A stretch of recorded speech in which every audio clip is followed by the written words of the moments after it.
topic that's really dear to my heart is breastfeeding. So we all know that it's good for baby, but it's also good for mum. And I breastfed my 3 children. I breastfed them for 2 years each. So I have 6 years of breastfeeding experience. I enjoyed the journey, but I was really surprised at the beginning of the journey that it's not easy, that it doesn't come as naturally as we expect it would come to us. And it took time to learn, and it took time from each of my babies to learn how to breastfeed from me. I knew it was important, so I persevered, and I think it's important to have the tools of understanding how to do it, and then persevere and try and manage to breastfeed if we can. Now, there's never ever pressure from us to force mums to do what doesn't make them comfortable.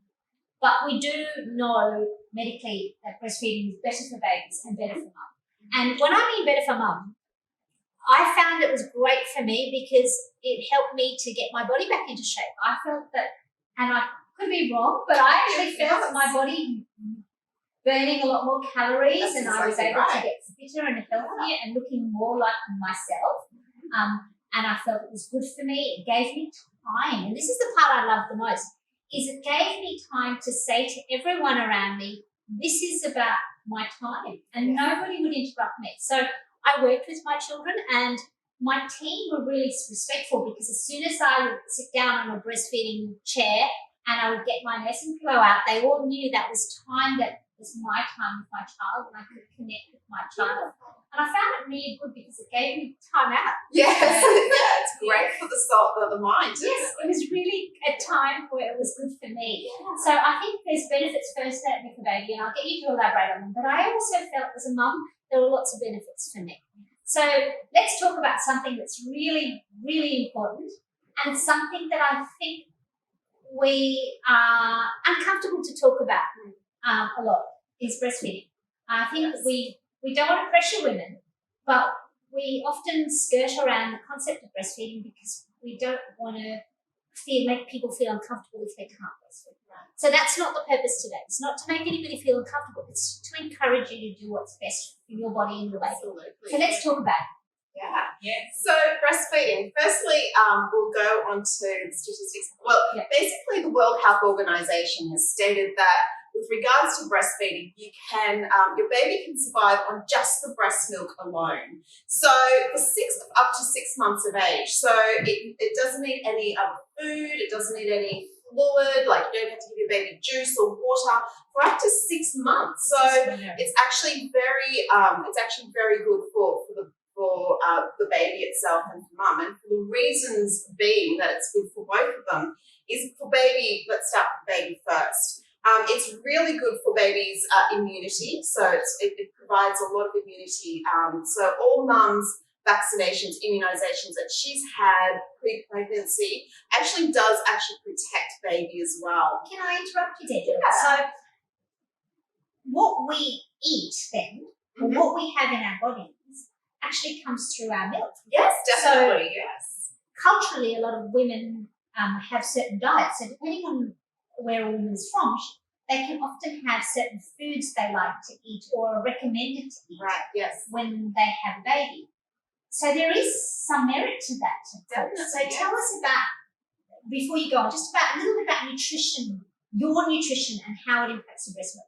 So what goes into your baby actually, what comes out of your breast milk actually helps that whole growth and development of bubby. Right. So baby needs certain things to develop and grow.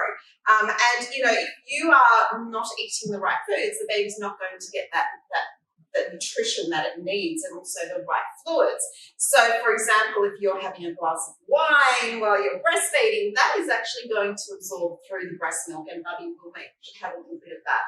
If you have hot curries, you'll actually see it in babies, when baby opens its bowels at the end. Right. And you may notice things like, the baby having a really red bottom because of that hot curry that you had the night before. Right. So actually, whatever's coming out of that breast milk will go through bubby and out when baby opens its bowels or when it does a wee. Yeah. Is there foods is there foods that we recommend for baby, for mum, to have so that baby's more settled, more comfortable, grows better. Yes. I think it's just a wide variety of all types of foods. I think research shows that there's nothing, you don't need to, apart from alcohol and that sort of thing, that isn't recommended because it does cross through the breast milk.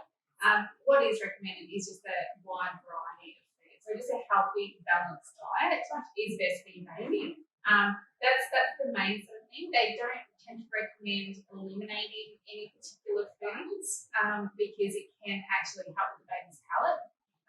So it exposes them to a wide variety of foods as well. Right. So when they start to actually take solids, that they might maybe more inclined, to take them. Which is why so many of our babies love avocado. Yeah, absolutely. Mummies Love it. Yeah, definitely. But that's generally what's recommended. So just a wide variety of good foods, balanced diet. Green vegetables, I imagine. Oh, yes, Not definitely. too much spice or chili. Yes. Just moderating, just so that we get a nice balance. Exactly. Lots and lots of fluid, so lots of water in particular, right. Yes. because a lot of the breast milk is actually liquid. It's actually the fluid made up of water. So it's really important that when mums breastfeed, they actually find that they're quite thirsty. And the reason it's thirsty is because it's encouraging you to pick up that glass of water to drink to ensure that you have the breast milk to pass over to your baby. So it's amazing how the body will actually tell you what you actually need to breastfeed. So it may also increase your hunger as Yes. well. Yes. So it's a way, the body's way of telling you that it requires extra calories as well. So that's another. So calorie restricting probably isn't the best idea with breastfeeding. Yeah, that's right. Okay. So let's talk about the thing that we all love, coffee. Oh, yes, yes. So we all love a cup of coffee. How does that impact your breast milk? So it's a stimulant. So it really, coffee is a stimulant. And that's the same like, the wine and the drugs and everything like that. It's one of those things that you avoid, you need to avoid. With regards to coffee, it's about moderation. Right. So we try and encourage families or mummies to know that it's important not to change your diet completely. If you're enjoying that lovely coffee, think about how much you're actually having more than that you need to cut it out. Because if you're enjoying it, it's actually helping your emotional needs as well. It's actually making you feel good as because you've always enjoyed a coffee. It makes you feel good. So we want that feeling. We want to make you feel good. We want to make you feel quite normal without cutting things out. But moderation is the key. Okay. Yes. So just maybe a cup of coffee. But 1 cup is, beautiful. So it's enough. And then we can enjoy and have that cup of coffee, hopefully, when baby's having a little bit of a snooze. Yes. And enjoy it. So, of course, no smoking is a big one. Yes. Very hard for mamas, but hopefully that habit will be kicked while they're pregnant. But also making sure that your baby, I imagine, and you are not in an environment where people are smoking around you or taking drugs around you. So that's really, really important. Definitely. So your breastfeeding environment, full stop, is absolutely crucial. So, making sure that you have an environment that is free of cigarette smoking without a doubt, making sure you've got lots of lovely pillows around you, that you're comfortable, that you've got your drink of water nearby, that you've got your mobile phone. We are a world of technology. Right. Everyone walks around with their mobile phones. We're not saying you can't have a mobile phone near you, but have it near you so you don't have to get up mid-breastfeeding experience. Have a space that is totally safe for you to actually pop body up and have that breastfeed. So one of the things we did, which was important to me, so this pillow was designed for men. Yes. So one of the challenges I had is I had a lot of pain. And I had, as you all know, premature babies. Yes. And they were so tiny. So one was 1.2 kilos and the other was 1.9. So they were always very tiny. And what I didn't understand, but I do understand now, is that they will learn to latch with time. It didn't happen immediately. Oh, yeah. So it was a journey of understanding. But little things we did in our nursing pillows, which were really about trying to help moms, was we put little pockets in there.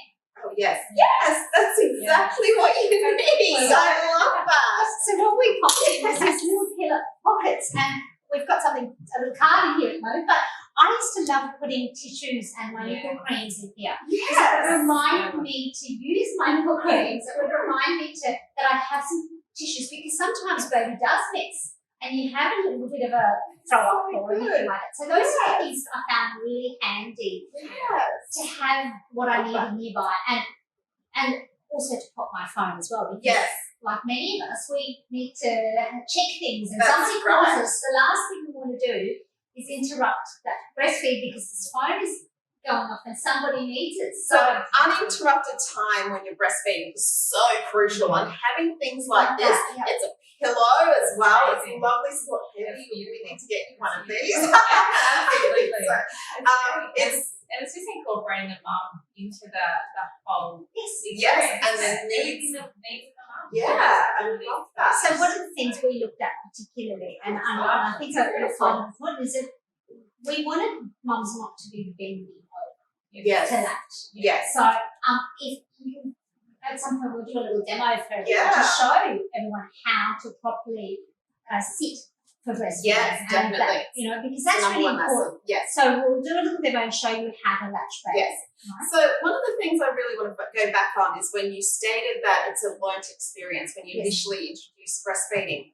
That is something that we really need to focus on with mummies. A lot of mummies think, I'm going to naturally breastfeed, I'm going to have this baby and the baby will just attach, I've got the anatomy, the baby's, got the ability. Yes, you both have that ability to breastfeed.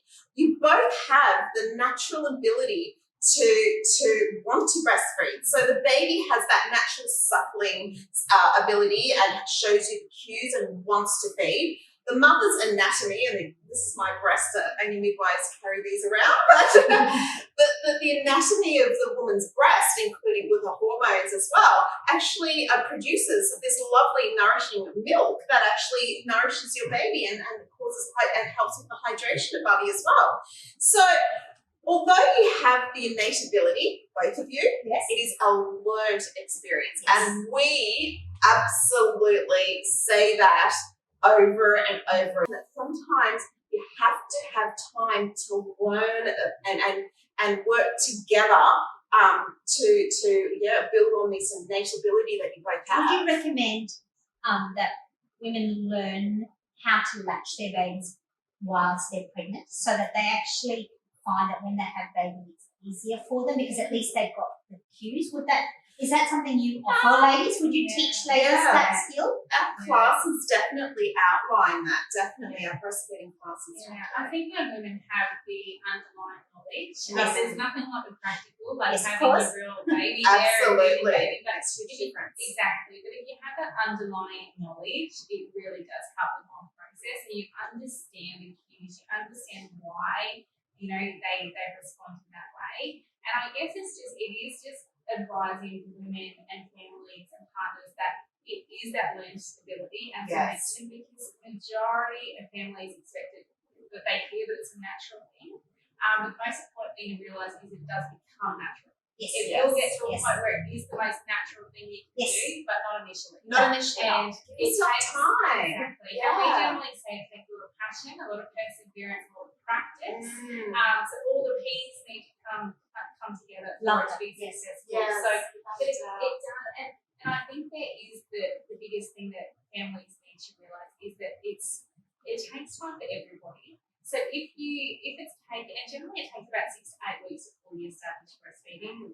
So it doesn't become natural until after a couple of months. So and that's what people just expect. The baby's born, latches, it feeds straight away. But it takes a lot of practice and perseverance, a lot of effort, a lot of learning, a lot of resources, a lot of support. So support is huge. For those mums who are having a difficulty and they're finding it a little bit harder and they just feel like there's something not working, because sometimes you can, in fact, most of the time you can feel your baby's not latched properly. That's right. Yeah. What do you recommend mums do? So one of the things we say to mums, we're very visual when we describe or help people understand learning about breastfeeding. If you're walking on a street and a pebble ends up in your shoe, what do? You stop, you take your shoe off and you take the pebble out because it hurts. I don't want to walk any further because this pebble in my shoe is hurting. Exactly the same with breastfeeding. If you attach that baby and it's hurting, stop, breathe, and try again. Detach and try again. It's exactly the same. If it hurts, it's not, baby is not attached properly, and we need to take a lovely deep breath, focus on what you're doing, and then detach baby and then try again. And one of the things that a lot of people get really frustrated about is that they keep attaching baby and the baby just doesn't want to get on, it's fussy, it's doing something, and it just doesn't. Sometimes it's about mums being okay with the fact that they just need to slow down. Take a deep breath, slow their thoughts down, slow everything down. Every feed is different. So, for example, if we're teaching in a hospital environment and someone's just had a baby, the information that we would give a breastfeeding mum on day one would be very different to the information I'd give a breastfeeding mum at the end of day 2. Oh, yeah, absolutely. I'm the same midwife, so it doesn't matter how many different midwives you see, from one shift to the next shift, from 8 hours, breastfeeding changes a lot. Babies' needs change a lot. What happens to the breast, how the milk is actually developed within the breast changes as well. How it sits, how baby suckles onto that breast will change a lot as well. So it's about mums adapting to the fact that it's a learnt experience and to utilise the support around you to adapt to those changes. So mums in the hospital who are finding already in that first few hours are finding it challenging. In a hospital setting, some of us feel a little bit uncomfortable. Do we ask for help? Absolutely. It's really important, like you can't stress it enough, is that every breastfeed, like you have to ask for help. To get it, the key to successful breastfeeding is getting it right from the very first feed, or as close to it, or having that knowledge. And the key to successful breastfeeding is good attachment. If you have good attachment from that very first feed, you get to know what to expect, what it should feel like, and then you can compare every other feed to that feed that feels right. Yes. And that's the key. So if you do require that support, put your pride aside and ask for help until you get to the point. Generally, so with every feed, ask for help. With each day that goes by, you'll become more independent and need less help. Okay. But with every feed is what we normally say for at least the first 24, 48, the duration of the day. First week? Yes. Yeah, you're learning a lot. Are there some ladies whose natural anatomy makes it difficult for them to breastfeed? So, for example, for a woman who has smaller breasts, will breastfeeding be something that she's unable to do? No, breastfeeding, like, it doesn't matter regardless of the size of the breast. There's that myth that people say, like, if you're larger breasts, better breastfeeders, things like that. It's a complete myth. Yes. Another one, Mythbuster. Yeah, 50 definitely. today. That's right. Yeah. The key, as I said, like, the number one thing is attachment. Attachment's crucial. If your baby is attached correctly, that's what's going to stimulate more milk production. So if your baby's emptying that breast, that's what stimulates more milk production. It's going to feel good. It's going to help with weight gain. It's going to help with milk supply to come in. Like, all of these benefits, you're going to have calm, happy, content baby.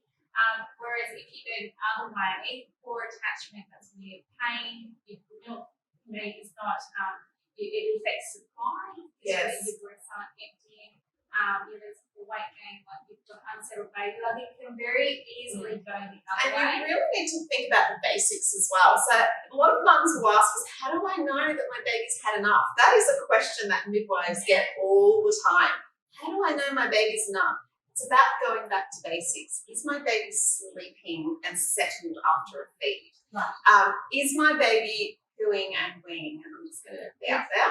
That is a huge factor to how well breastfeeding is going. If your baby is opening its bowels, it means it's getting something. If the baby is, doing urinating, then you know that the baby is getting the fluid that it needs. They're actually good indications. If the baby is putting on weight, they're the most basic things that you just have to keep reminding yourself. Did my baby do weeds? Or, is my baby settled? Yeah. So, so I clearly just fed my babies when I that they need to feed. Yes. I learned to watch their cues. But Beautiful. is that the right thing to do, or should we be feeding our babies on a specific routine, or how is it supposed to work? Clocks should be thrown off the wall when you're when you're in your nursery. Get rid of the clocks. Okay, so no clocks in our nursery. No. And that's perfect. Just observing your baby. That's perfect. Your baby will tell you those cues. There's so many cues that they will tell you that they want that thing. And they could be things like sucking their figs, twisting their tongue in and out, or turning their head from side to side. Crying is a late coming cue. So crying, babies resort to that once they've showed you those feeding cues, but you've missed them or haven't responded to them. So feeding, absolutely feeding on demand when your baby shows you those cues. You've got a nice, content, calm baby when they're showing you those cues, which is going to facilitate effective breastfeeding when you've got a calm baby. And all that thing you can actually learn during your antenatal experience, so you can prepare yourself, but then you also learn it with the professionals that are available to you. Excellent. You know, in environments that you have babies. So we're going to move on to doing an actual demonstration. Yay! So here we are. So Hayley's been kind enough to show us how the process of breastfeeding is with her newborn. So Bubby's now 4 weeks old. So Yes. let's take this camera across to Hayley, and both Hayley and Gillian will explain the process of latching a baby. So just go. You can attach Bubby, and then I'll just talk about what you're doing. So the most important thing before you even start breastfeeding a baby is to ensure that you're comfortable. So, for example, making sure you're in the right position. So Hayley is in this lovely upright position where the baby is actually supported beautifully, and most important, she's comfortable. She's supported by this amazing chair and also the breastfeeding pillow as well. So Hayley could actually have her phone in these pockets, and also ensuring that she has water nearby. Your environment around your experience before you actually breastfeed is so important. So with regards to how this gorgeous baby attaches to the actual breast, the most important thing, Hayley has got her baby in a cross position at the moment. So there are many different positions that you can actually breastfeed a baby. You can breastfeed a baby in a football hold position. So you can actually also have a baby lying down, so lying on the side position in a chair or in a bed as well. And then this is the cross-holding position. So Hayley's arms are actually supporting baby's back and the back of her shoulder, but she's not actually putting any hold or anything on baby's head. Reason being is that the baby has got control of when it wants to detach from the breast. So that is about demand feeding. So the baby's telling you, I've given you a cue, I've cried, I want to feed mummy, started rooting for the breast, so moving its head around the nipple. And Hayley actually then adjusted herself, got her ready, got baby in a beautiful position, but did not use any support around that head whatsoever. It's all about supporting baby around that shoulder. Also, the position that baby's got this gorgeous violet in is babies. One thing that we see when we're teaching breastfeeding is that some mums, we ask parents to put their baby up to the breast, and they put the baby's belly towards the face, and the baby has to turn its head to the side to try and breastfeed. And one of the things we practice during our classes is we ask parents to try and swallow with your head to the side. It's a bit tricky. It's a bit of a tricky experience, isn't it, being able to do that? And so what we really like is that when you're breastfeeding, you've got your chest here, making sure your baby's chest is actually against your chest. So you can see Violet is beautifully placed against Hayley's chest. She's facing the breast. Her eyes are actually looking beyond the breast itself, which is also important. So before Hayley attached the baby to the breast, not the breast to the baby, Yeah. before the baby attached itself to the breast, Hayley did a few things as well. She ensured that the baby's nose is close to the actual nipple, so the baby rooted around and smelt for the actual milk itself. The first thing that actually touched the breast was actually the baby's chin as well. So the baby put its chin to the breast, opened up, and went over the nipple itself. And then what you can actually see is that the baby's eyes are looking beyond the breast, and the nose is actually clear, so baby can actually breathe quite clearly while it's actually breastfeeding. Can you actually see her eyes? Yeah, absolutely. And That's does another that thing. help? Oh, yes, definitely. Exactly. And that's how you know, like when she looks up at me and I know that like I can see that she's like over the like she has like the most of the nipple, or all the nipple, sorry, and then most of the breast tissue and Areola as well. areola in her mouth. And when she looks at me, then I know that she's in that right position, and I can see that her nose is clear as well. So she's not in her nose, she can breathe.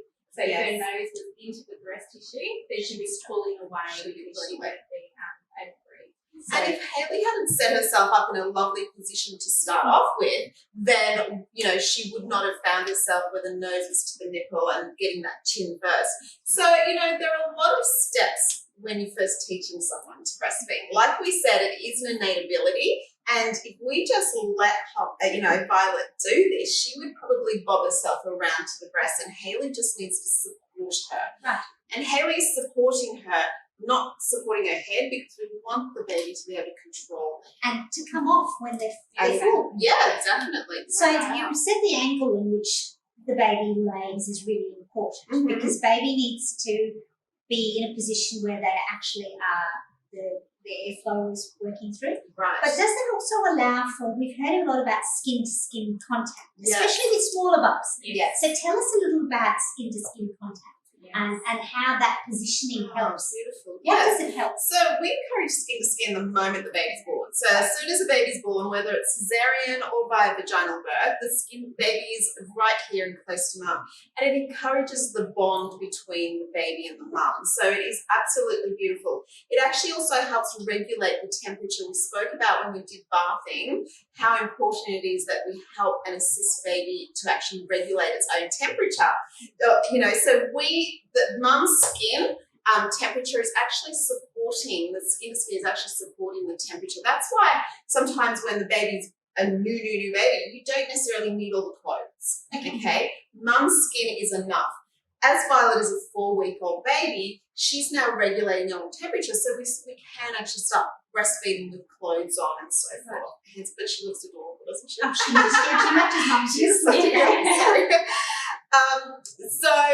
So definitely. So skin to skin regulates baby's temperature. It brings this gorgeous bond between mummy and baby. So it really encourages, it calms baby down, because sometimes we may have a late cue where we're picking up baby's cue and the baby's crying. Yes. You do not put a crying baby to the breast, because a crying baby to the breast means that the attachment may not be effective. Oh, okay. So So- tell us about that, because that's really important. We need to make sure we've got an effective latch, right? Yes. So tell us attachment, about yes. how that attachment works best. So basically the best attachment is one that doesn't hurt. So if it hurts mummy, then it means the baby is not Because attached. Haley looks just perfectly comfortable. Yeah, absolutely. exactly. So there's no pain, like there's I can hear her sucking and swallowing. Yes. So that audible swallow is Okay. very important. Yeah. Because you know there's that transfer of milk from me to her. I can Yes. hear her murmur every now and then Yeah. too. Just this Absolutely. contentment that she Yeah. has. Exactly. So now her eyes are almost asleep. So I think she's just starting to, nuzzle in there Nuzzle and get into it. quite comfortable. But yeah, it shouldn't be painful. So if it's painful, stop and reattach. So that's the big cue. Absolutely. So it shouldn't be painful. Yes. You should have that audible suck and swallow, as we mentioned. That transfer of milk is so obvious, and she's just not pulling back, so she is staying attached. The normal suck of the baby is that they'll suck and then they'll stop for a break, but they'll stay attached to the breast while they stop for that break, and then they'll start sucking again. Right. So you haven't. So you don't take them off your breast because they are just resting. Absolutely. That's right. So some mums actually sometimes think that the baby has stopped feeding Right. when it's not sucking, but it's actually, that's the cycle that babies take when they're feeding. They suck, and then they stop. When do you know to turn to the other breast? Tell us how that works. Yeah, so generally, it's just to let them feed unrestricted. So Right. I'll just let her go and stay there until she either falls asleep or she detaches herself. And so generally we say don't offer the other side until Bub's fed for at least 15 to 20 minutes on the first side. Yes. Because it allows Bub to get to empty the breast first of all and to get that high fat content of the milk, which is at the back of the breast. Oh, okay. So there's different types of quality of milk. Absolutely. I like the way you describe that. That's right. It's the same milk. Yes. It's the same milk, but it changes as the time changes because it's sitting in the breast for longer, so it becomes fatter. And the molecules of the fat are a lot harder for babies to swallow. So the baby's sucking mechanism actually changes as well. So when Violet first got onto the breast, what was initially onto it that came out of Hayley's breast was actually quite watery breast milk. Right. So her swallowing would have been really quick. She would have guzzled it down. As the breast has settled, as her feeding settles, the baby's getting more fat at this point because the breast milk has sat there for a little bit longer. The fat molecules are getting a lot bigger. So baby's sucking changes because it needs to be able to take in these fat molecules. So the sucking is no longer the guzzle. It's more about, it's more slower. And we know this happens because we can feel it, but I just didn't know why. Yeah. Amazing. Yeah. So again, if you observe like their suck, like It changes. So it's a really good indicator that when they go from that fast suck, where they're just basically going into that really oh my gosh, you it's know, so hard. But they're getting the fat. The milk at the back of the breast. And that's the milk that makes them content. Yes. It makes them want to sleep. If Yes. they get too much of the fat content, or sorry, the watery content, so the less fat, like so just the milk at the front of the breast, if they were to get more of that. So for instance, if mum was to keep changing going from breast to breast. Remember the first thing that comes out is the watery stuff. That's what will make babies not, content, not settled. And that's when they can, be a little more windy and things like that. So the trick is not to rush your breastfeed. exactly. And not to stop when the baby has this moment of what looks like it's falling asleep. It's actually not. It's actually give it a moment. It will start up again. And the feeding will actually be slower because it's taking on the different rate, the different type of milk that it's at the moment. It's quite amazing. It is extraordinary. It is really amazing.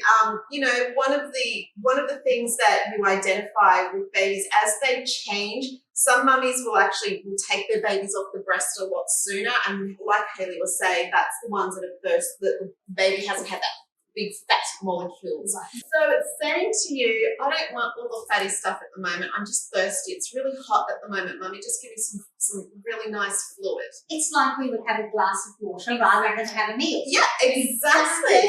So the bubby's feed will be really, really fast. Yeah, I'm using my I do this when I'm teaching. Really, really fast feeding because it wants the watery stuff rather than the fatty stuff. And then it might detach itself and say, look, Mum, I'm content. How about we just wait a little while and I don't need that hunger first. It might have just been, especially if the baby is woken up really soon after it's already had a nice, beautiful feed. So I observed something really interesting. So we've been chatting for some time and Mum was very content to have a sleep. Yes. And Hayley, you weren't worried by the fact that she, although she naturally normally would have woken up and had a feed, this particular period, she was happy to just sleep. Mm-hmm. And that didn't worry you. And that's really important, I think, for mums to know, because I even myself felt that I would worry with my first one if he decided he wanted to have a longer sleep. Yeah. And I would wonder whether, do I wake him for a sleep, for a feed? But it's very natural for them to just enjoy their sleep, and it might be something that they want. Yeah, adapting its sleep, adapting it the way it feeds, not the way it feeds, the way the baby feeds. It adapts in many different ways to what the baby actually needs at this particular time. And I think that's sort of the really strong messaging that we've heard today, is that this is a growing human being. Yeah. And we have to roll with the punches. Mm-hmm. Really just embrace what it is that this baby and the journey for the baby and for ourselves. And I don't think we need to be too hard on ourselves because there's no right or wrong way. No. There are better ways to do things. Yes. And in terms of we've established that breastfeeding is good for baby Yes, and definitely. there are safer ways to sleep baby. But ultimately, we have to take our cues from baby and from ourselves and how we can cope with in every aspect of it. Yes. So I think we as mums need to remember that we're not necessarily extraordinary superwomen. We're extraordinary human beings. Absolutely.